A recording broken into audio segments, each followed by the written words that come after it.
ನಮಸ್ತೆ ಎಸ್ ಸರ್ಕಾರ್ ನ್ಯೂಸ್ ವಾಹಿನಿಗೆ ಸ್ವಾಗತ. ರಾಜ್ಯದ ನಕ್ಸಲ್ ನಾಯಕ ವಿಕ್ರಮ್ ಗೌಡ ಎನ್ಕೌಂಟರ್ ಪ್ರಕರಣವನ್ನ ನಕಲಿ ಎನ್ಕೌಂಟರ್, ಇದೊಂದು ಪೂರ್ವ ನಿಯೋಜಿತ ಹತ್ಯೆ ಎಂದು ಎಡಪಂಥೀಯ ಸಂಘಟನೆಗಳು, ನಕ್ಸಲ್ ಹಿತೈಷಿಗಳು ಆರೋಪಿಸಿದೆ. ಈ ಆರೋಪಕ್ಕೆ ಕಾರ್ಕಳ ಶಾಸಕ ಸುನಿಲ್ ಕುಮಾರ್ ಟಾಂಗ್ ಕೊಟ್ಟಿದ್ದಾರೆ. ಉಡುಪಿಯಲ್ಲಿ ಮಾತನಾಡಿ, ಕಾಡಿನ ಒಳಗೆ ಬಂದೂಕು ಇಟ್ಕೊಂಡು ಕೆಲಸ ಮಾಡುವವರು ನಕ್ಸಲರು, ಪ್ರತ್ಯಕ್ಷ ಪರೋಕ್ಷ ಸಹಕಾರ ಕೊಡುವವರು ನಗರ ನಕ್ಸಲರು. ಇದು ನಕಲಿ ಎನ್ಕೌಂಟರ್. ತಪ್ಪು ಎನ್ನಬಹುದು, ಪರವಾಗಿಲ್ಲ. ಎಎನ್ಎಫ್ ಕಾರ್ಯವನ್ನ ನಾವು ಶ್ಲಾಘಿಸಲೇಬೇಕು. ಬಂದೂಕು ಹಿಡಿದುಕೊಂಡು ಕಾಡಿನ ಜನರನ್ನ ಬೆದರಿಸುವುದಕ್ಕೆ ಬಿಡಬಾರದು. ಗುಂಡಿಗೆ ಗುಂಡಿನ ಮುಖಾಂತರವೇ ಉತ್ತರ ಕೊಡಬೇಕು. ಶರಣಾಗತಿ ಮನವಿಗಳಿಗೆ ಪೊಲೀಸ್ ಇಲಾಖೆ ಆಸ್ಪದ ನೀಡಬಾರದು. ನಗರ ನಕ್ಸಲರ ಮಾತನ್ನ ಬೆಂಬಲಿಸಬಾರದು.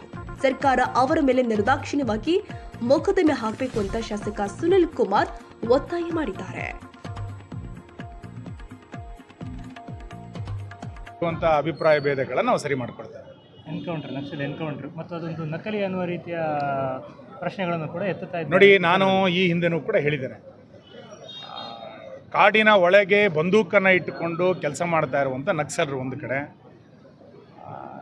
ಇವರನ್ನು ಬೆಂಬಲಿಸಿ ಪ್ರತ್ಯಕ್ಷವಾಗಿ ಪರೋಕ್ಷವಾಗಿ ಇವರಿಗೆ ಸಹಕಾರವನ್ನು ಕೊಡ್ತಾ ಇರುವಂಥ ನಗರ ನಕ್ಸಲರು ಇನ್ನೊಂದು ಕಡೆ.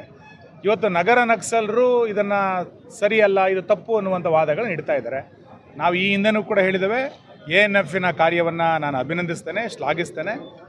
ಬಂದೂಕನ್ನು ಇಟ್ಟುಕೊಂಡು ಕಾಡಿನ ನಡುವೆ ಇರುವಂಥ ಜನರನ್ನು ಭಯಭೀತಗೊಳಿಸುವಂಥ ಕಾರ್ಯಕ್ಕೆ ಯಾವುದೇ ಕಾರಣಕ್ಕೂ ಅವಕಾಶವನ್ನು ಕೊಡಬಾರ್ದು. ಗುಂಡಿಗೆ ಗುಂಡಿನ ಮುಖಾಂತರವೇ ಉತ್ತರ ಕೊಡಬೇಕೇ ವಿನ ಇನ್ಯಾವುದೋ ಶರಣಾಗತಿ ಮನವಿಗಳಿಗೆ ಪೊಲೀಸ್ ಇಲಾಖೆ ಆಸ್ಪದವನ್ನು ಕೊಡಬಾರ್ದು.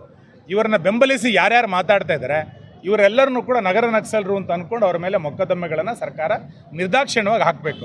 ಇವರ ಬೆಂಬಲದಿಂದವೇ ಕಾಡಿನ ಒಳಗೆ ಅವರು ಓಡಾಟವನ್ನು ಮಾಡ್ತಾ ಇರುವಂಥದ್ದು.